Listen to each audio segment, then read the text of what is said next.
अस्सलाम वालेकुम दोस्तों। मैं फिर से अपने चैनल में आपके लिए खुशामदीद कहती हूँ।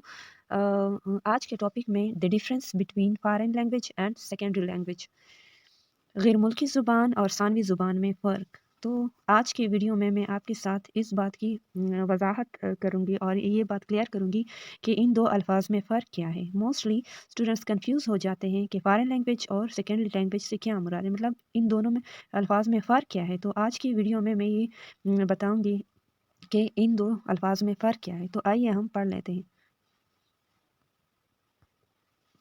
It is the question that what is the difference between foreign language and secondary language? As I have cleared it through slides that what is the difference between the two terms. तो यहाँ पे मैंने points के ज़रिए दी है that the terms foreign language and second language refers to languages acquired in distinct context. तो इसका क्या मतलब है कि ये अल्फाज गैर मुल्की ज़ुबान और सानवी यानी दूसरी ज़ुबान अलग अलग सियाक़ व सबाक़ में हासिल की गई ज़ुबानों का हवाला देते हैं। In the second point, second language is a language a person learns after his her mother tongue of the speaker, especially as a resident of an area where it is in general use, while foreign language refers to any language other than that spoken by the people of a specific place. Okay, यहाँ पे place के बाद मैंने full stop miss की है। तो इसका मतलब क्या है कि दूसरी ज़ुबान वो ज़ुबान है जिसे कोई शख्स अपनी मादरी ज़ुबान बोलने वाले के बाद सीखता है। कैसे मादरी ज़ुबान के बाद सीखता है? मिसाल के तौर पर मेरी अपनी ज़ुबान जो है वो मादरी ज़ुबान पश्तो है और मैं इसके साथ दूसरी ज़ुबान हिंद को या सराय की ज़ुबान सीखती हूँ। ख़ास तौर पर किसी ऐसे इलाके के बाशिंदे के तौर पर जहाँ ये बात आम तौर पर जहाँ पर ये ज़ुबान आम तौर पर इस्तेमाल होती है। जबकि गैर मुल्की ज़ुबान से मुराद किसी भी ज़ुबान के अलावा कोई और ज़ुबान होती है जिसे किसी मख़सूस जगह के लोग बोलते हैं। मिसाल के तौर पर फ़्रांस के लोग फ्रांसीसी बोलते हैं। वो हमारे लिए एक गैर मुल्की ज़ुबान है। अच्छा, तो थर्ड पॉइंट में a foreign language is learned in a context where it is not the official or widely spoken language of the learner's home country. For example, an English speaker learning French in the United States considers French a foreign language. On the other hand, a second language is acquired in addition to the learner's native language and may or may not be an official language in their country.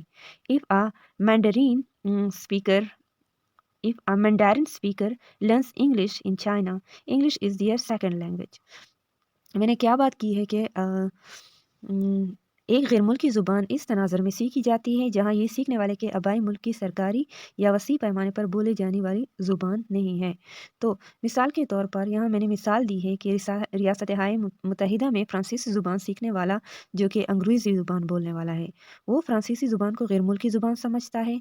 दूसरी तरफ सीखने वाले के मादरी ज़ुबान के अलावा दूसरी ज़ुबान भी हासिल की जाती है और इनके मुल्क में सरकारी ज़ुबान हो भी सकती है और नहीं भी हो सकती। मिसाल के तौर पर अगर एक मैंडारन बोलने वाला चीन में अंग्रेज़ी ज़ुबान सीखता है तो अंग्रेज़ी इनकी दूसरी ज़ुबान है। अंग्रेज़ी मैंडारन बोलने वाले की दूसरी ज़ुबान हो गई। अच्छा, तो नेक्स्ट स्लाइड में मैंने क्या बात की है कि crucially the difference hinges on the learner's linguistics environment. In foreign language acquisition, the target language is often associated with cultural and geographical contexts separate from the learner's daily life. In second language acquisition, the language is integrated into the learner's societal and communicative spheres. क्या बात की है मैंने कि एक अहम बात यह है कि फ़र्क सीखने वाले के लिसानी माहौल पर मुनसर है। गैर मुल्की ज़ुबान के हुसूल में हदफ की ज़ुबान अक्सर सकाफ़ती और जुग़राफ़ियाई सियाक़ व सबाक़ से मुंसलिक होती है, जो सीखने वाले की रोज़मर्रा की ज़िंदगी से अलग होती है।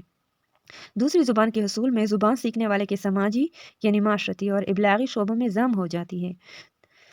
तो लास्ट पॉइंट में मैंने क्या बात की है कि this distinction recognizes the diverse ways individuals engage with languages, whether navigating global communication or immersing themselves in the cultural fabric of a specific linguistic community. इसमें फाइनल लास्ट पॉइंट में मैंने ये बात की है कि ये इम्तियाज़ और फ़र्क इन मुतनवा तरीक़ों को तस्लीम करता है जिनके ज़रिए अफराद ज़ुबानों के साथ मशगूल होते हैं, चाहे वो आलमी मौसलात पर तशरीफ़ ले जाएं या किसी मखसूस लसानी बरादरी के सकाफ़ती ताने बाने में ख़ुद को गर्क करें। तो ये हो गई the difference between foreign language and second language.